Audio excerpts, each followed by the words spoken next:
So the good news is that Girl Defined have had a little bit of a publicity boost recently. The bad news is that it's because they're super cringy. You guys know I've spoken about them quite a bit before, ever since I saw them forever ago in that first video that Jacqueline Glenn made about them. And I've spoken about them being silly and being like wishy-washy in some of their views, and for having some seriously outdated views on dating and marriage and just being a woman. I've criticised them for all of that. But in the back of my mind, I've always been like, well, you know, they're living lives that obviously make them happy and they're not really harming anyone, so, you know, they can't be that bad, right? Yeah, I was wrong. What a lot of people don't realise is that along with their incredibly cringy YouTube channel, Girl Defined actually have a blog as well. And the wonderful Kim messaged me on Facebook to send me a couple of their blog posts that she thought I might be interested in. And you guys know Kristen, right? Not that big of a deal. But there's one is really hard because honestly, advising you, like, we can all see. Used to be a model, totally honouring God with her body and all that. She, it turns out, has some pretty intense views about gay people. And she quite likes writing about it. Thankfully, she hasn't written any major posts in almost a year now that I could find on the topic. That said, there's not really any signs that she's changed her views at all either. So I figured, if people are going to take the time to mock Girl Defined for what they do, we should also take the time to kind of point out that, you know, they're major homophobes. Because, you know, being cringy is one thing, being homophobic's another thing. Trying to spread that homophobia throughout the world, that's a whole different level. So I figured we'd have a little chat about it today, you know. It all started back in 2014 with a blog post titled The Gay Pride Movement and Their Sneaky Agenda, which is an interesting title, to say the least. It began with, as I expected, a hell of a lot of "I'm gonna make you really scared now" statements, such as, "The movement is on the rise. If you've read or watched any news stories in the past few years, you've seen it. It's everywhere. In my short lifetime," not that short, love, you're 31. "In my short lifetime, I've never experienced that push for an agenda as strong as I have this one. I've never seen the Christians lose their backbone so quickly when the pressure's on." Damn, this sounds serious. It's everywhere. It's spreading. This sounds bad. Should I be worried? You know what I'm talking about. The gay pride movement is gaining some serious momentum here in America and all around the world. Are you serious? Is that it? Was that really worth all this build-up, all this, like, crazy, panic-inducing statement? Come on. She writes, "Our culture is working its hardest to redefine family, marriage, and gender." Hang on a minute. Whether this statement is true or not, why exactly is that a bad thing? She never bothers to touch on that. She just says that it's a bad thing and you have to accept that because it says so in the Bible. And I don't know. I don't know so much if I even agree with this statement that, like, you know, society and culture is trying to change these definitions. It's not so much that we're trying to redefine family and marriage. It's more that just family and marriage and dating and even gender, I guess, and our approach to them is just changing. It's developing and, you know, as people's attitudes are changing, those definitions have to catch up. No longer is, like, a nuclear family the norm. We've got to, you know, catch up to people having 2 dads, 2 mums, single parent families. Like, wow, what's the word for families when they're, like, parents split up and then they married new people and now there's, like, this big family? What's that called? There's a word for that, I can't remember it. Basically, things are changing and, you know, I don't think there's so much wrong with that. The word gay itself is a perfect example of our culture trying to redefine things. Prior to the 1960s, the word gay was rarely used to define a homosexual person. For hundreds of years, the word gay was used to describe someone as being joyful, carefree, and light-hearted. By adopting the friendly term gay, we naturally downplay and minimize the depravity of that lifestyle. It makes light of something that should never be taken lightly. So this reminds me of this weird comment that someone left on one of my videos like last week or sometime about how apparently the Latin origin of animal or some origin of animal means something about breath of life or breathe to life or life breath or something like that. And apparently because that word had some origin that meant something like that, that means all animals were definitely 100% irrefutably created by God. Yeah, I didn't get it either. So apparently people who are attracted to people of the same sex are inherently evil, and they're trying to manipulate us into thinking they're harmless by adopting the word gay to cover up the damage they do to society. They're absolute monsters, aren't they? I can't believe they're doing this. You know, they're just trying to cover up all that damage. Like, that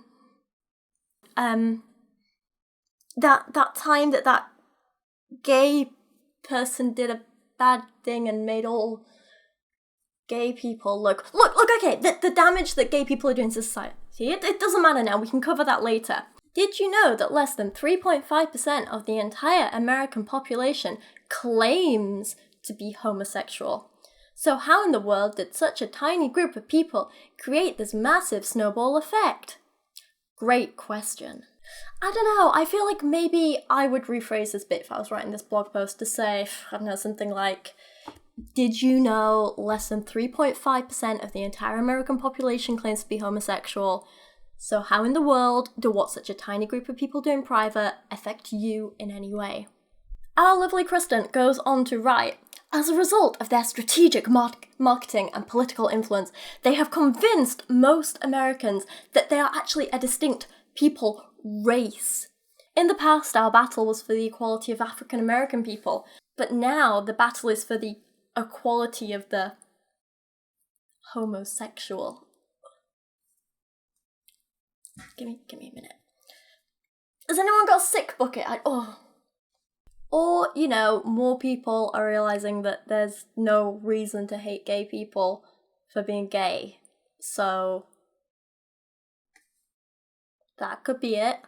And I mean, even if there is some strategic marketing and campaigning and whatever, it's only to undo all that, like, horrific anti-gay propaganda that people like you put out in the first place. It's like, is it really so shocking that human beings want to be treated like human beings? Wait, I want to try and do this bit in, like, a proper girl-defined way, okay? Big smile.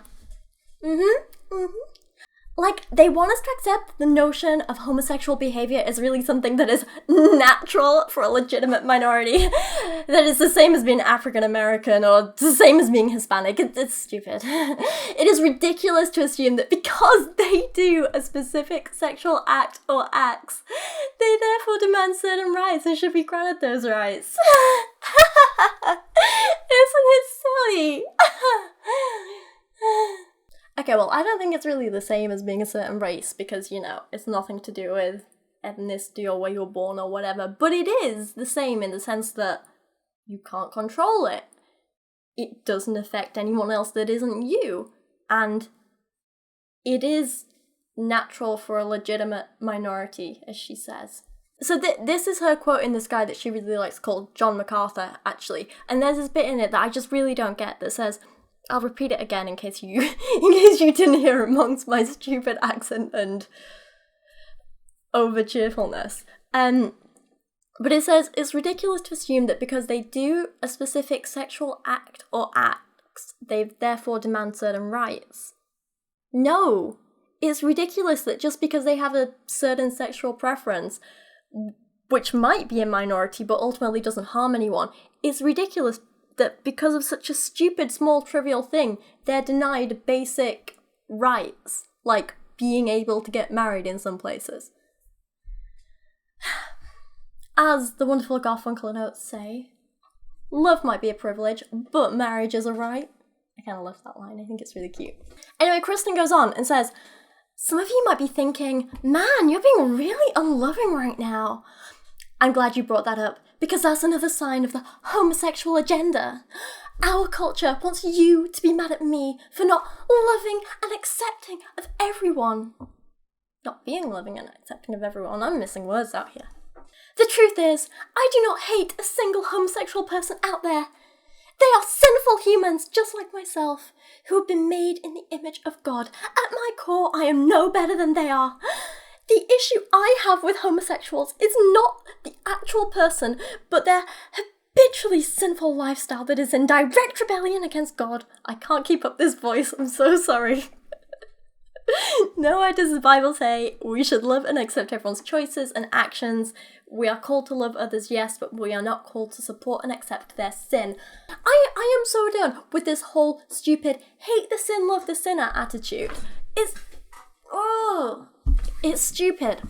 I mean, if someone told you can never get married, we're never allowed to be with someone you loved, we're never allowed to try and find love in the first place, we're never allowed to have a happy, fulfilling sex life. If someone told you had to fake aspects of your personality for the rest of your life, would you be happy? This isn't just asking someone to make a basic lifestyle change. You're asking someone to suppress a whole part of their identity, a whole part of something that is natural to being human. Like, okay, if I were to direct this at Kristen for a moment and said, like, okay, imagine someone told you you're never allowed to look at your husband, right? Okay, actually no, let's pretend she didn't get married. Let's say you're never allowed to look at men, never allowed to date men, never allowed to marry a man. You were never allowed to have a relationship, never allowed to be in love. Like, how would she feel? Imagine if she was then told that, like, in order for, like, some people to accept her or for, like, her God to accept her or whatever, then she had to get into a relationship with a woman and have a sexual relationship with a woman so that she could raise kids with that woman. Do you think she'd be happy about that? Probably not. Because, here's a shock, she's not attracted to women. You can't expect her to be in a physical and romantic relationship with someone that you're not attracted to.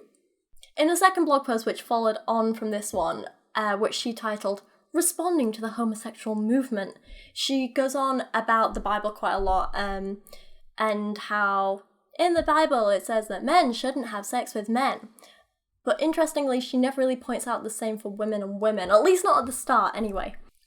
She brings up this quote that says apparently, God designed sex to be a holy and pure act that should only take place between a husband and a wife. Sure, whatever. If that's all you want from your life, that is fine, but don't push that on every single person. Anything outside those boundaries is considered detestable by God. Yeah, because I'm sure if you were some big supernatural being who created an entire universe and everything in it, you would definitely be concerned with what people did with their penises and what they put their penises in, or what went inside a vagina. You would definitely be concerned with that, wouldn't you? So here we are up to our next in the homosexual agenda. We know we can't love God and accept homosexuality at the same time, so what should we do? As Christian girls, how should we respond to this? We must love, for God's sake, we must love the sinner but hate the sin.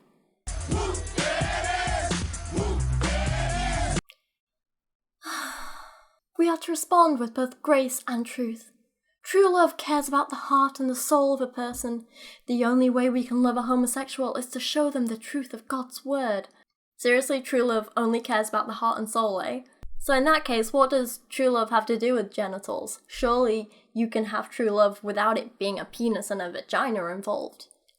Anything goes if it's just about the heart and soul of a person, right? Either, I think two things are possible here. Either Kristen doesn't understand that gay people can be deeply in love and have serious, meaningful relationships, or she has this warped view of what a relationship should be, and thinks that relationships and marriage are all about duty and rules and only being together to please God and fulfill this, like, goal of popping out babies. She doesn't seem to think that, like, relationships can be about friendship and love and happiness and fun, you know? She goes on and says, we cannot be silent. We must speak the truth in love. Don't follow your emotions. What? Like, what the way we feel, what we want to do so often, it's like, do I feel that way? And if we do, then we go that way. And it doesn't help that our culture is telling us, follow your heart, listen to your feelings, do what feels right. Yeah.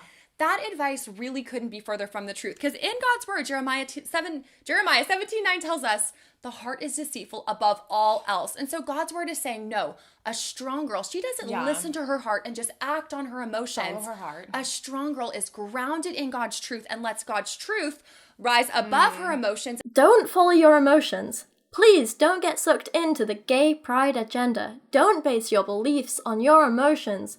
God's word must be the final authority for everything you believe. I hate this so much. Biblical gender roles, that guy, he tries to push the same kind of agenda. He's like, oh, some old book written by people like 3,000 years ago is the ultimate authority on everything. And people like this are like, I'm not thinking for myself, only the Bible can think for me. And I mean, I guess it kind of makes sense in a way, because they have no other reason for not liking gay people other than, well, I'm interpreting this thing from the Bible, right? And I mean, if you use your feelings and try and act like a decent human being, then you realize there's no base for being homophobic. And if you use logic and reason and rationally try and think about gay people, then you also realize that there's no base for homophobia. The only real reason people can come up with to be against gay people is because of one or two ambiguous lines in an old book, which may or may not have been translated correctly, which were probably only there in the first place to say men shouldn't have sex with men because anal sex at the time was dangerous, right? Like, it was more dangerous because it led to injuries and infections and STDs and so on. Whereas today, with proper sex education, and I don't just mean like, safe sex until marriage, yay abstinence, I mean proper sex education where you're taught about like, you know, how to do it safely. You're taught about consent. You're taught about like how to use condoms and other birth control and other protective methods and so on. With proper sex education, anal sex isn't all that much dangerous than regular sex or other kinds of sex, right? So the point is, that line might have been in there once to save a few lives, but it's not really necessary anymore. So, I don't think we need it. There was a point here, I kind of got off track, you know. Finally, to quickly mention a couple of her other random little articles, she had one titled, Normalizing What's Wrong Doesn't Make It Right, and she moans a bit more in that about like everything, and then eventually says, if you're a Christian, homosexuality should not be okay with you. God created marriage, he is the one who has the right to define how it works. Except we know this isn't true. Marriage is an entirely social construct. I have a whole video about that somewhere way back on my channel. It was originally just like a contract to ensure that property and inheritance and so on went to the right people, right? And that, you know, kind of like kids were legitimate and so on. And eventually the church decided they wanted in on it and wanted to like watch over the ceremonies and be in charge. And then later on, marriage was romanticized a lot more. And it became kind of as it is today, or at least how it is today in Western culture. And it becomes more about love and partnership rather than just like duty and, you know, saving fortunes and political matches and so on. I mean, not always, but today it's more, in general, more romantic and about friendship and love and whatever. Anyway, even if you believe the Genesis story is true in some way, then where exactly is the marriage in it? God simply makes two people, puts them in the same place at the same time, says, hey mate, she's your helper. They do something wrong, they get kicked out of Eden, start popping out babies and stuff. Where's the marriage? There's no official or officiated ceremony, no contracts, no church, no priest to preside over them, nothing like that. So how is this in any way comparable to marriage as we know it today? How can you seriously try and use that as a basis for stopping people who are in love wanting to have a life together and sign a contract together? In the same article, she complains about abortion, divorce, premarital sex, and obesity. I think she just wants to make sure she's offending as many people as possible. It's kind of like bitchy bingo, you know? She goes on about this even more in another article titled, Keeping Marriage Straight, Why the Bible Never Recognizes Gay Marriage. We live in a country where marriage has now been officially redefined and legalized to include any two people who love each other regardless of gender. However, our Supreme Court can't redefine what they didn't create. Sure, they can change the laws and give legal recognition to same-sex couples, but that doesn't make it real marriage. In God's eyes, they are not truly married. They can't be. Okay, so if you think God can't recognize it, I guess that's fine, okay, whatever.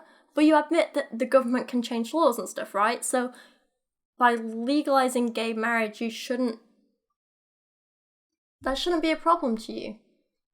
You can't be mad at people getting legally married if you're saying, yeah, the government controls the laws and they change the law. And if they're not getting married in a church, why does it matter to you?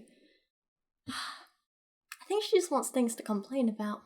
One last thing that she says that I want to touch on is when she writes, this new sexual revolution is going to cause many hurting people to become even more lost and confused. As my local pastor said, the wedding cake may taste good at first, but it will soon turn to gravel in their mouths. Sin never satisfies. It can't.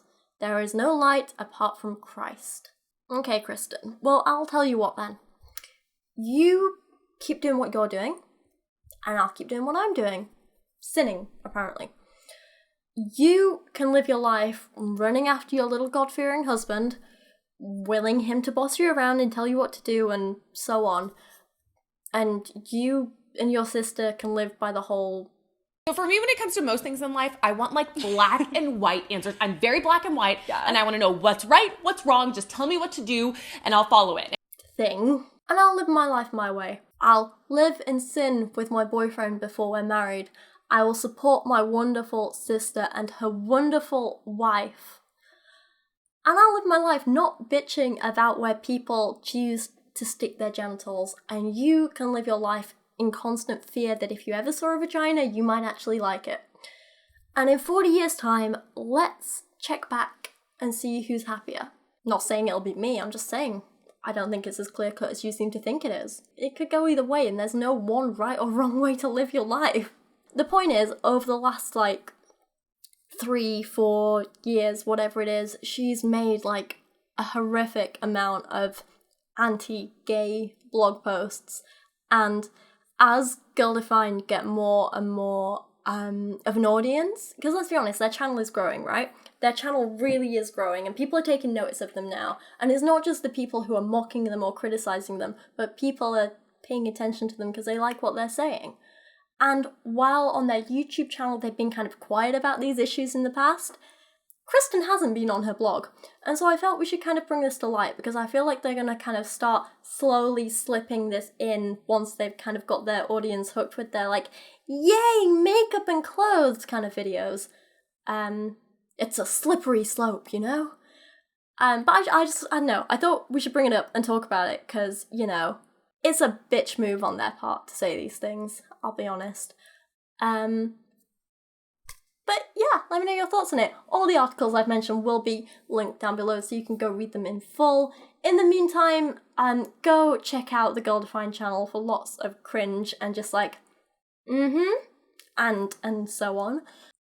I've got to say, as much as I dislike them and their ideas, I've never really been one to kind of mock them personally, because I thought even though their ideas were warped, they seem like good people underneath it all. After reading these blog posts, I'm not so sure anymore, and I kind of feel like maybe they deserve everything the internet's been throwing at them. But that's just me. Anyway, that's me done for the day. Let me know your thoughts on everything in this video, what you think of Girl Defined, what you think of their blog. If you haven't seen their website, please go have a look around. It's a terrifying place to be. And let me know your thoughts on it down in the comments. But for now, if you've made it through this far, thank you so much for watching today. I really, really do appreciate it. I'll see you guys again soon. By the way, I know a million people are going to do the whole oh my gosh, she looks like a man thing again. But not my fault. I have a big forehead, blonde roots that do not help, because they just make it appear even bigger. I just washed my hair so it's still soaking wet underneath here. See? It's damp. I swear, the camera always just accentuates everything wrong with me as well. It's terrible for doing that. I don't know if you've ever seen the effect that a lens has on faces, but if you change the focal length and the distance from the camera, you can appear really bulbous or really flat-faced. I get the worst of both worlds, and that my forehead looks super, super big, and my nose looks really big, but it doesn't flatten it enough that apparently when I put my hands near the camera, they look like huge man hands. They're not. They're regular-sized girl hands, which apparently would be very good for playing the piano. Just gonna stop talking now and go dry my hair and do something with this mess. Thank you so much to everyone supporting me on Patreon this month. I really hope you know how completely grateful I am. A special thank you goes to Gambit and his Chauffeur, Mark Dauner, Christian Berg, Religion is BS, Matthew Meinema, Jaylee Moore, Sir Michael Moore, Lachie Scott and Jadeon Sheppard. And to everyone else mentioned here on the end screen and down in the description, thank you so much.